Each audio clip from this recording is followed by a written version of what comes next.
Welcome to exam विवेचना। तो दोस्तों, जैसा कि आपको पता है, अब आपकी जो केबीएस की टीजीटी और पीजीटी की परीक्षा है होने ही वाली है। जल्द ही ये परीक्षाएं हो जाएंगी। इसी को ध्यान में रखकर हम आपके समक्ष इसकी एक सीरीज़ लाएंगे, ठीक है, जिसमें आपको जो वीडियो करवाई जाएगी उसमें लगभग 50 प्रश्नों को लाएंगे, जिसमें बेहद ज़्यादा महत्वपूर्ण प्रश्न होंगे और ये आपकी आगामी परीक्षा के लिए बेहद महत्वपूर्ण होंगे, ठीक है। थोड़ा सा मैं आज बाहर हूँ, बैकग्राउंड आपको ज़्यादा हलचल वाला सुनाई दे रहा होगा, तो कोई बात नहीं, आप मेरी आवाज़ पे फोकस करिएगा। जो महत्वपूर्ण प्रश्न होंगे उन्हें आपके साथ डिस्क्राइब भी करूँगा, बाकी सीधे इसके उत्तर देने की कोशिश करूँगा, ठीक है ना। तो देखिएगा, तो यहाँ पर पहला प्रश्न है आज का। क्या पूछा गया है? लता मंगेशकर के पिता का क्या नाम था? तो यहाँ पर जो सही विकल्प हो जाएगा, तो ये हो जाएगा विकल्प ए, दीनानाथ जी। बाकी दोस्तों, यहाँ पर आपको आगे बढ़ने से पहले बता देता हूँ कि अगर अभी तक आप हमारे टेलीग्राम और व्हाट्सएप ग्रुप के साथ नहीं जुड़े हैं तो उनके साथ जुड़िए। पीडीएफ वहाँ पर आपको सेंड कर दी जाएगी। बाकी हमारी टीम के द्वारा एलटी कमीशन और पीजीटी हिंदी के लिए नया बैच बिठाया जा रहा है 15 फरवरी से। अगर अभी तक आप नहीं जुड़े हैं तो जल्द से जल्द 8219312129 पर व्हाट्सएप करिए। जो भी आपकी कोर्स से संबंधित जानकारी होगी वहाँ पर आपको ये दे दी जाएगी, ठीक है। चलिए अगला प्रश्न देख लेते हैं। प्रश्न संख्या 2, इसमें क्या पूछा गया है? आज प्रथा से क्या अभिप्राय है? तो ये है विकल्प डी, कुएं खोदने वालों को वर्ष भर सम्मानित करने वाली ये प्रथा रहेगी, ठीक है। इसके पश्चात अगला प्रश्न देख लेते हैं 3, कौन सा यहाँ पर संगत नहीं है? तो जो संगत नहीं होगा तो वो हो जाएगा विकल्प डी। जो जामुन का पेड़ है ये मनु भंडारी की रचना नहीं होगी, किसकी होगी?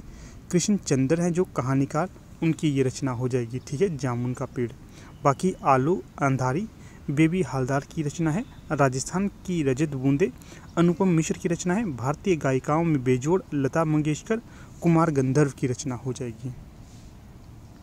फिर अगला प्रश्न है 5, 4, क्या तुमने भाषा को सहूलियत से बरतना कभी नहीं सीखा? पंक्ति किसकी होगी?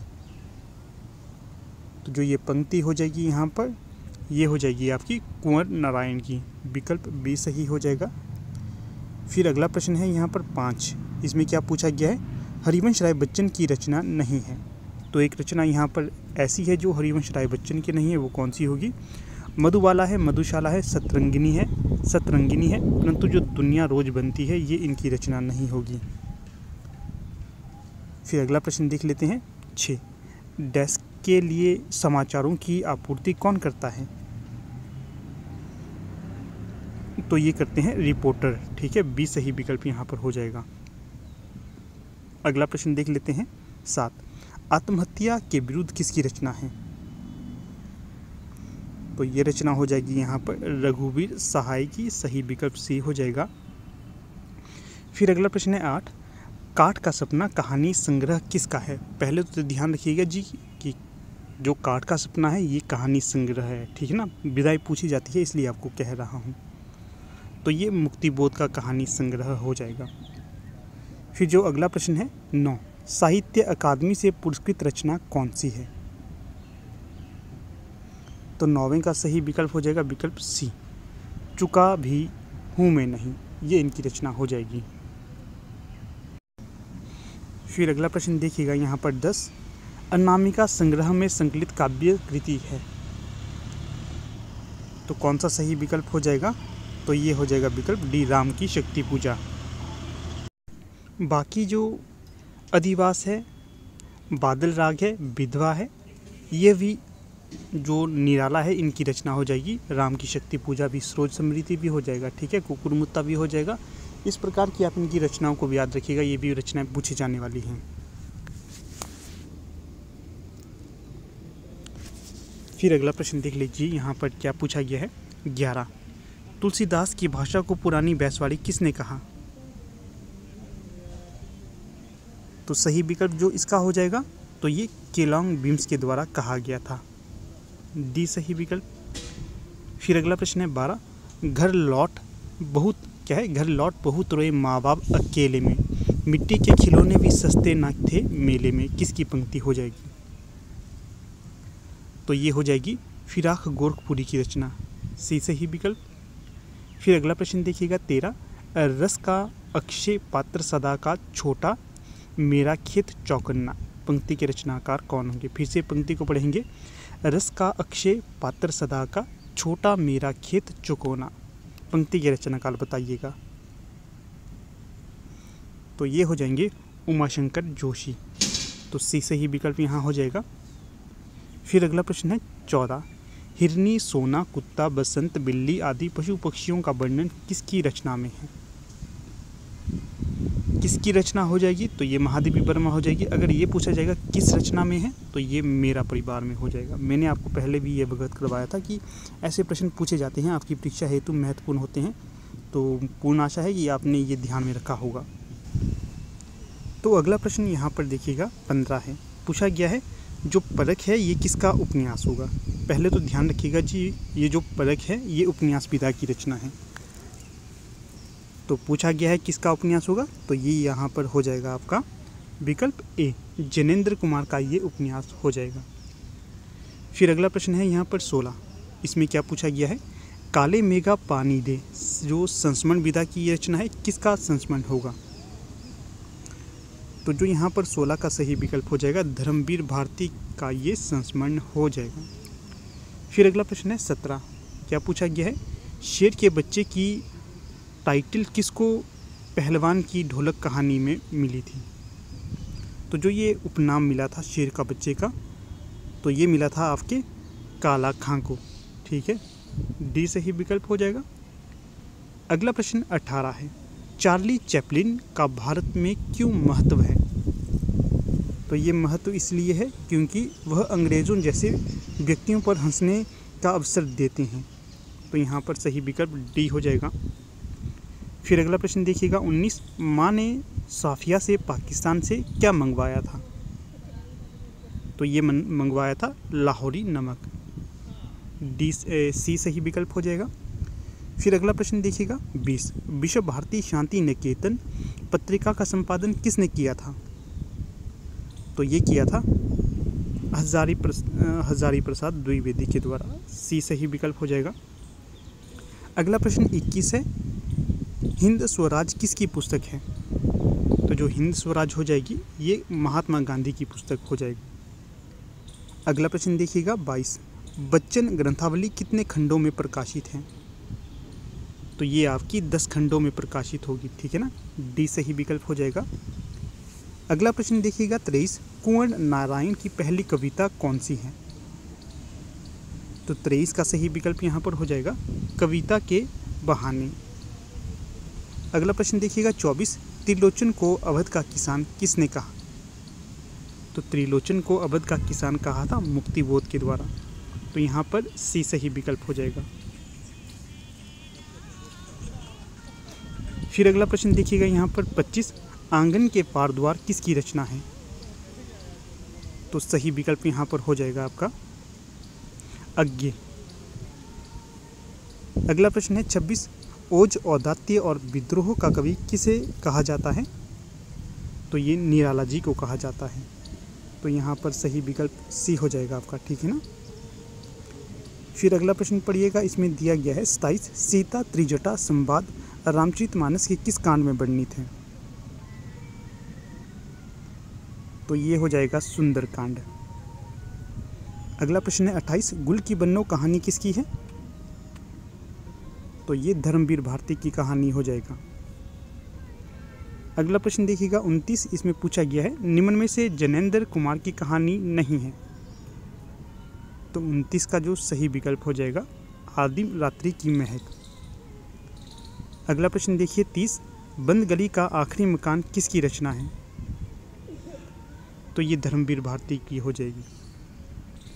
अगला प्रश्न देखिएगा 31 है, जहाँ कार्य और कारण में संगति ना हो वहाँ पर कौन सा अलंकार होता है?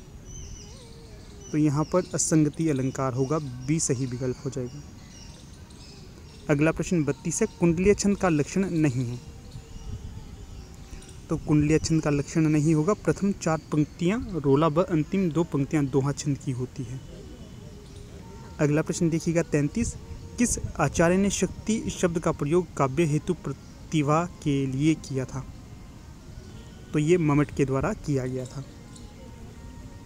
अगले प्रश्न की ओर रुख करेंगे 34। क्या पूछा गया है, निम्न में से अन्य पुरुषवाचक सर्वनाम है।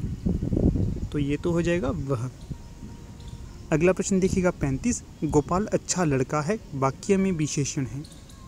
तो ये गुणवाचक विशेषण हो जाएगा। अगला प्रश्न 36 है, हवा चल रही है वाक्य में क्रिया है। तो ये हो जाएगा नित्यात्बोधक क्रिया, नित्यत्बोधक क्रिया। ठीक है, विकल्प ए। अगला प्रश्न देखिएगा यहाँ पर 37। वह तो घर डैश बैठा था। उपयुक्त वाक्य में रिक्त स्थान की पूर्ति के लिए उपयुक्त अवयव और उसका भेद होगा। यह है के भीतर संबंध बोधक अवयव। फिर अगला प्रश्न देखिएगा 38। भाववाच्य वाला वाक्य पढ़िए। तो ये हो जाएगा आपका, मुझसे इतना कष्ट नहीं सहा जाता। अगला प्रश्न है 39। औघट शब्द में कौन सा उपसर्ग है। तो ये हो जाएगा विकल्प बी औ। अगला है 40। नेपाली शब्द में कौन सा प्रत्यय है। तो ये हो जाएगा बड़ी ई। अगला प्रश्न देखिएगा यहाँ पर 41। रसोई घर का समास विग्रह है। रसोई के लिए घर। अगला प्रश्न है 42। कौन से शब्द युग्म का अर्थ संगत नहीं है। तो ये होगा टुक टुक, टुकड़ा, फटा हुआ। बाकी सारे संगत हो जाएंगे। अगला प्रश्न देखिएगा 43। निम्न में से तत्सम शब्द है। तो जो तत्सम शब्द हो जाएगा घृणा। तो देखिएगा यहाँ जो प्रश्न है आपका 45, इसमें ये पूछा गया था कि निम्नलिखित में से, ये तो अभी हुआ नहीं, 44, निम्न में से तद्भव शब्द कौन सा है। तो देखिएगा विकल्पों में सारे उजाला, ये जो उजाला है, आश्चर्य है, अक्षी है, अश्रु है, ये सारे के सारे तो आपके तत्सम हो जाएंगे, तद्भव नहीं होगा यहाँ पर। ठीक है, अगर मान लीजिए अक्षी का कहेंगे तो ये आँख हो जाएगा, ये आपका तद्भव हो जाएगा। अश्रु का आंसू हो जाएगा। इस तरह से आप बना सकते हैं। फिर जो अगला प्रश्न यहाँ पर दिया गया है 45। निम्न में से एक युग्म अशुद्ध है। तो वो कौन सा युग्म होगा। तो ये हो जाएगा विकल्प सी, जो अलमारी है, ये तुर्की भाषा का शब्द बताया गया है। तो तुर्की भाषा का नहीं, ये पुर्तगाली का होगा। बाकी सौदागर फारसी का है, समन अंग्रेज़ी का है, किताब अरबी का है। तो इनको भी ध्यान रखिएगा। ये जो पोर्शन है तो ये है मोस्ट इम्पॉर्टेंट। यहाँ से देखिएगा प्रश्न बनेगा ही बनेगा, मैं आपको कहूँगा। ठीक है ना, शब्दों से आता है प्रश्न। अगला प्रश्न यहाँ पर दिया गया है 46। संकर शब्द नहीं है। तो बताना है कि संकर शब्द कौन सा नहीं होगा। तो जो सही विकल्प यहाँ पर हो जाएगा, संकर नहीं है, तो ये आपका पुष्टाहार होगा। बाकी तोप गाड़ी, सूत मिल, शीशा घर, ये हो जाएंगे। अगला प्रश्न 47 है। पंकज शब्द है। तो बताना है पंकज कैसा शब्द है। तो पंकज हो जाएगा आपका योग रूढ़ शब्द। ठीक है ना, सी सही विकल्प।